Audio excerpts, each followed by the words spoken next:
Unbillable Hour Community Table, where real lawyers from all around the country with real issues they are dealing with right now meet together virtually to present their questions to Christopher T. Anderson, lawyer and law firm management consultant.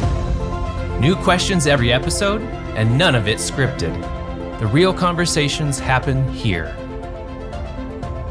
The first two questions come from a lawyer who is seeking help on evaluating job applicants and their motivations. What questions could be used during an interview process to measure or assess motivation? Because sometimes, right, the resume looks great, but they really only want to work, 10 hours a week and get paid a full-time salary. And how do you identify some of that during the interview? There's like a lot of ways, right, for that. I start that one, I think, comes to one of the more cliche questions. What do you hope to get out of this job? Right? I think that's one of the best questions to ask for that purpose, because it's non-leading and it's wide open, and the person's not like, where do you want to be in 5 years?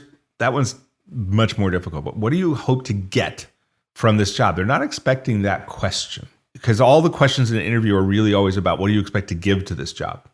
And so if you really, you could just say, listen, we're looking for a great paralegal. We're looking for a great attorney. We're looking for someone who's going to be great with our clients. We're looking for a great marketing assistant, whatever it is. And you have all your job description. Those are all get. So turn it around on them. Say, hey, listen, you've applied for this job. What do you hope to get from this job in the next year and 5 years?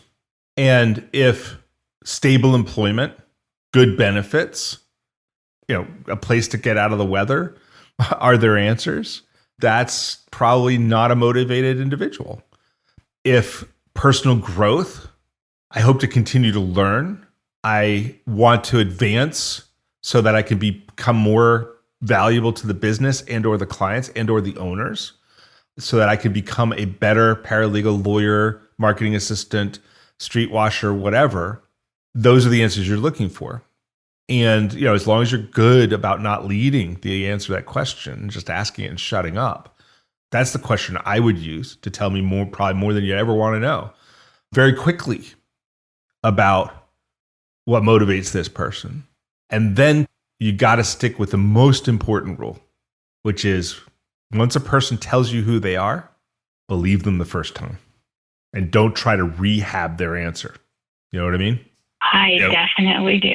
Yeah, if they start with the, I'm looking for a really, I need health insurance for my kid and a steady job. Don't say, yeah, everybody needs that, but what are you really hoping to get? No, they already told you. That's their answer. And for some jobs, that's okay, by the way, right? For ministerial jobs, for someone who's moving a pile of papers from the left-hand side of the desk to the right-hand side of the desk, that's okay. For a receptionist, that might be okay. But for someone who's really you need to move your business to be an important part of your brand, that's not okay. And yet, it's important to interview differently for different roles, because not everybody needs to be someone with big career goals or personal growth goals or advancement goals or anything else. Some people, it's good. Some people, it's not as important. Are there any good assessment tools to use with attorneys? Because my hiring experience has been terrible. So do you have any recommendations for tools that could be used either as a pre-screen or during that process for more of a personality and work style evaluation? Sure. And so, obviously you saw that we were talking about DISC, and that's actually a DISC Plus. It's a commercially available report. Several platforms use it. I really like it for an initial screen. I think it takes, the problem with all of them is the tools themselves are of limited use until you learn how to use them. So for DISC, for Colby, for a couple of others, I'm trying to bring up my list of ones that I've used. Predictive Index. That requires most of them require a consultant. I think they all do. So I like DISC for pre-screen. I like Colby more for my current team. I like Predictive Index, but all of them, like each and every one of them, before I used them, I worked with either the developer of it or someone from their team to run through a bunch of evaluations so that I got used to how to interpret them. I think they're all dangerous without that because you don't know how to read them. And like, for instance, there are certain words and ways that they're describing that you'd be very afraid of. And like, you just like would use them as hiring decision tools. And that's not what they're intended to be. They're really intended to be, how do you work with people tool. I use Myers-Briggs too, by the way. I like, for, again, more for current team than for screening. There's individuals like Jay Henderson has a business that which screens people and makes recommendations. I'm not a big fan. Some people really like him, but if you're looking for the magic bullet screening tool, it ain't out there. Jay Niblick with WiseHire has ideal disk settings for roles, and I think they're worth looking at, but not to make decisions based on them. Right? Everything. The most important is to read the report and use the report as a way to interview the person, to look for self-awareness and to poke at the deficiencies and gifts that the person has and how those have served them or impeded them during their career up till now. It's very interesting. I want to share with you one of my favorite podcasters. Malcolm Gladwell is a podcaster. He's an author, a thought leader, blah, blah, blah. But he recently he's got this podcast called Revisionist History, and it talks about everything. It's really it's a great. So he had one not that long ago, hiring nihilism. And basically he dug in the data. The show is called Hamlet Was Wrong. And it's in Revisionist History. It'll be easy to find if you put in Malcolm Gladwell, Hamlet Was Wrong. The premise was that really, if you look at the data, just hire the first person and you'll do just about as well. That all this screening, all the great books. I'm a big believer in a book called Who. I've read that, I've followed that, I've incorporated that into our recruiting in a heavy way. And Malcolm Gladwell just comes along and goes like, just hire the first one. He's also proven by data, by the way, that like SATs are nonsense. Grade point averages, admitting people to college based on grade point averages and SATs is predictive of pretty much nothing.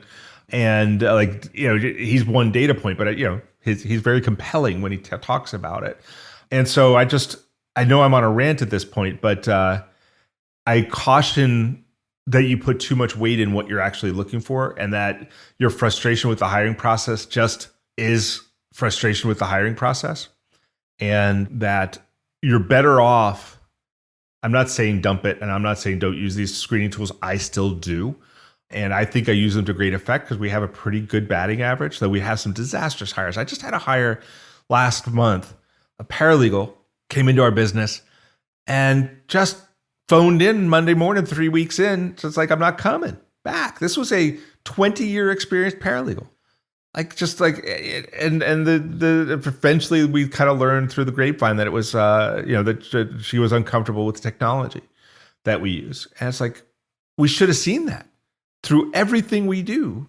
We should have seen that, and we didn't. And, our total batting average is pretty good, which leads me to believe that it's our onboarding process and our early nurture of the hire once they're made that's more important than the hiring process. And by the way, Who covers that as well, right? Who doesn't stop at the offer. And that's one of the things that I think is most powerful about that book is it goes on past the offer to the pre-onboard and then the onboarding process so that you're constantly training people and making them feel part of the organization.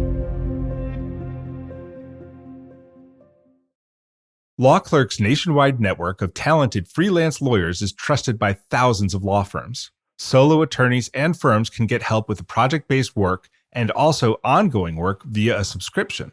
Sign up is free and there are no monthly fees. You only pay when you delegate work.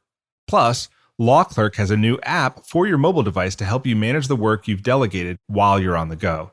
Be sure to use referral code UNBILLABLE when you sign up at lawclerk.legal. Hey, Guy, what's up? Just having some lunch, Conrad. Hey, Guy, do you see that billboard out there? Oh, you mean that guy out there in the gray suit? Yeah, the gray suit guy.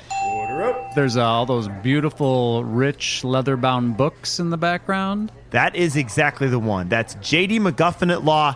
He'll fight for you! I bet you he has got so many years of experience. Like decades and decades. And I bet he even went to a law school. Are you a lawyer? Do you suffer from dull marketing and a lack of positioning in a crowded legal marketplace? Sit down with Guy and Conrad for Lunch Hour Legal Marketing on the Legal Talk Network. Available wherever podcasts are found. For our next question, an attorney wants to know how to best deal with a new hire who isn't completing their training. So my question is going to be around what level of upsetness and angriness should I have about a current situation I just discovered? I have a Rage. No, you always tell me to let it go. So here we go. I just found out that my non-attorney salesperson, who's supposed to be training twice a week with a sales trainer that I have engaged on a consistent and regular basis, has not been doing that. There's been some scheduling issues between the trainer and the employee, but yet we had accommodated her daily schedule to allow for this training. So she would log in at, let's just say Wednesdays and Fridays, she would log in at 8, leave at 5 to accommodate, because she would do the training at 8 a.m. Mm-hmm. And we found out that the training has not been happening twice a week. It's been almost like half the time, but she still logs in at 8 a.m. on the days that she didn't have training. And not and do her something and else? I think the important point of this whole thing is her metrics are in the toilet. I'm being friendly because we're on air, but her metrics are in the toilet. And I'm sitting here thinking this whole time, wow, she must really not be good at her role because her metrics have not improved. And how could that be? She's training twice a week with a sales trainer, or maybe the sales trainer is ineffective, but that doesn't make much sense. And now I come to find out the training is not happening as frequently or consistently as I had been under the impression. And I'm a little upset at the sales trainer as well, quite frankly. Right. Well, I was just going to say, it sounds like you've actually got two problems, right? Yes. So you've got a sales trainer who should have reached out to you, said, hey, this person's not making their meetings. And No, it's probably the sales trainer's schedule that's preventing these from happening. Then your person should have, they both should have reached out to you. They both should have reached out. Yeah. So, but let's deal with the internal problem, and the sales trainer problem is secondary. My immediate second question is, what did she do with that time? We are investigating that as we speak. Because I think that, because it's one of two possibilities. If she just logged in, or he just logged in, I don't even know, and didn't do anything with that time, didn't go to the training, went and got a latte and talked to the pigeons, that's one thing. And that's, as far as I'm concerned, it's one of the few things I tend to not let go is I don't like people to steal from the business, and I consider that theft. I do usually have one stern conversation about it before it's not an automatic termination, but it's damn close. If she was just, or he was just using it for another purpose and just didn't tell you, then that's a different conversation, also a stern one. But, just like, listen, this training is really important. I'm sorry, the schedule's been frustrated, but I would have expected to hear that from you so I can correct it. Because if this trainer's not working out, there's other possibilities. Like, I want, for your sake, because I want you to earn commissions, and for our sake, because we want to get our conversion rates to where they need to be, make sure that you're getting the training that you need to be super effective in your role. And so, getting pissed off, I think, serves no real purpose. But since you're still investigating, I can't advise as to which path to take. But I think the fact that you're investigating will make it pretty clear that you take this pretty seriously. Presuming that they did something productive during that time, I think the emphasis should be on your desire, your need, your strong will for them to be successful. One thing that I'll say to everybody is, like, one of the things that I find that I have to repeat very often in my businesses, because people don't believe it, is to make sure that everybody on my team understands that I very badly want to pay them bonuses. that I want to pay them commissions, that I want to pay them bonuses, because the way the world is right now, like everybody just feels like everybody's trying to screw them. And so they figure like I'm when I say, if you don't, for my professional team, they have a 345 hour per quarter billable requirement, or loggable time in my case, but whatever. And if it's 344.7, you didn't make it and you get no bonus for that quarter, zero. It's all or nothing. To be eligible to earn a bonus. Now, just because you did 345 doesn't mean you get a bonus either. But to be eligible to have your KPIs bonus, you've got to hit that logged hours time. And people are like, oh, you're just trying to make it so, I'm under my hours. I'm like, you have no idea. Like, if you're ever close to being under your hours, you just call, you let me know. So in this circumstance, the reason I'm tell that story is just the relevance here is I want you to cross your threshold of sales so that you're earning great commissions or great whatever, however you pay for your dragon, that you're earning the most you can. And that's not going to happen if you're not effective. That makes you sad. That makes me sad. And so that's why we're having this conversation, because I want you to be effective. I want you to earn, because that's why you're here. You are here to earn. And so I would just circle back. Like what I'm saying here is like the whole conversation needs to be couched in terms of, I want you to succeed, not I'm pissed off at you. Okay. It's going to take me a day or two not to be pissed off at her. But the other part of it is I'm on the best case, on the worst case or best case scenario. I don't know who gave her the authority to modify her hours. Like, let's assume she's still logged in at 8 a.m. Yeah. Okay. Maybe she's doing something productive and I'm happy about that. But who gave her the authority to modify her hours to 8 a.m.? I certainly didn't. And well, I guess you did, because you said that on these days you work 8 to 5, maybe. I don't know. What did you tell her? Well, because of the training. It was tied to the training. But I get it, right? So listen, there's so many facts I don't know. When did the trainer cancel? Was it last minute? Was it well ahead of time? Like, did she come in, sit down at the desk, pick up the phone to call the trainer, and then see an email? Oh, it's canceled. Well, shit, I'm at my desk. I'm just going to do something. I just don't know these facts.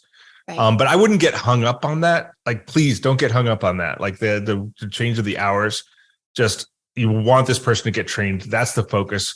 You're sad that the training hasn't gone through, because that means she's delayed in reaching her success metrics that earn her money and earn you money.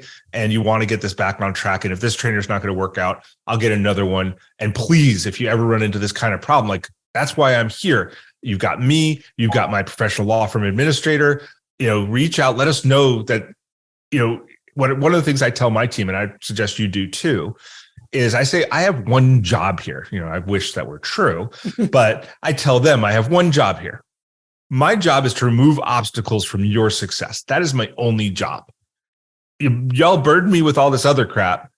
Like, burden me with that. You got an obstacle that's keeping you from being successful. Burden me with that, because you will watch me fly into action to make sure that you are not prevented from reaching your maximum success in this business. Yeah.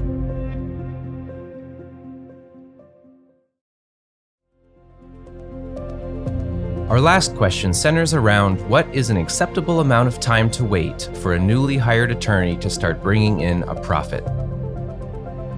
Let's say that you take a chance on one, and because they seem like they are that you can train them for the role that you need them, or the kind of work that you need them to do. What would be an acceptable time to, I guess, see a profit from that individual or see a return? I know some of that is practice area specific. And so practice areas that maybe are more heavier on the form side, where there's a lot more instructions and checklists, that's probably a faster training time. But in other practice areas, it might take longer. But how would you judge that? What role are we talking about? Attorney. Okay. My practice area is I do data privacy and security in healthcare. And so both regulated areas, both where there's stuff happening across 50 states. And so there's a lot that you have to know. So even if you're coming in from, you've been practicing for a couple of years, you're coming in from a different practice area, still a ramp up time, even for an experienced attorney. Yeah. It would seem so. So yeah, if you're hiring from outside that field, I mean, I think there's two questions you have to ask yourselves. What can they do in the short term that's valuable that might be different than what they do in the long term? Can I put them to work on something while they learn this area of the law? For instance, I would work with a client who's got a pretty highly specific area of the law that requires a pretty deep understanding. Probably takes a lawyer, a good year before they're really well versed. However, the truth is the crux of the practice, 80-20 rule, is just negotiating. For new lawyers, we can, on a given case, we can spend 20, 30 minutes teaching them the law they need to know about that specific case, because each case in and of itself is a pretty contained silo, and then send them off to negotiate based on on what we gave them, what they need to know, and so that they can add value by moving cases, even though we would never turn them loose in a courtroom on that case, right? Because they don't have the breadth that they might need for unexpected things to arise. But, in the context of negotiation, if something unexpected comes along, they just go like, hey, I'll get right back to you. And then they come and ask us another question. To answer your question about when they would become profitable, if you structure the job sufficiently that you can give them pieces that they can competently do as early as possible, they can become profitable sooner, but they won't reach their maximum potential for a period of time. And your body of work better than I do. So that could be a period of months or many months. It is very challenging for a business to hire someone in a role like an attorney that doesn't become at least break even before 3 months is over. And so the best thing to do is to figure out a way to reach that goal through some delegation of partial work as quickly as possible. Does that make sense? It's hard to carry an attorney for a year before they can make money. Unless you've got 100 attorneys, then it's okay. But I'm taking from your question that you don't. I don't. And that's another thing that I have learned the hard way. All of these lessons come very hard. Yeah. And in the early, the best thing you can do is, and I imagine what you're asking the question because it's probably very difficult to find an experienced attorney in your field. But, that's my first go, right? Is find them. It doesn't matter if they're looking for a job. Go find them in the job that they're doing. Hire them, buy their whole, take their whole practice, whatever it takes. You'll be better off if you can get one or two people who are as good or better than you in the field, and then you can hire the younger attorneys. I hire very few baby attorneys in our businesses. I do from time to time because I think it's important to help the younger attorneys along, but that's in the context of already having the sufficient stable of experienced attorneys that can mentor and train the younger attorneys, or less experienced. They don't have to be younger. Thank you. Experienced. Yeah, you're very welcome. And for our listeners, remember that you can listen to and or be a part of the Unbillable Hour Community Table. It's always at the same time, every single month, third Thursday at 3 Eastern. And you just dial in. You can check out the Unbillable Hour on LegalTalkNetwork.com. All the Zoom information, etc., for the Unbillable Hour Community Table is right there for you. Thank you for listening. This has been the Unbillable Hour Community Table on the Legal Talk Network.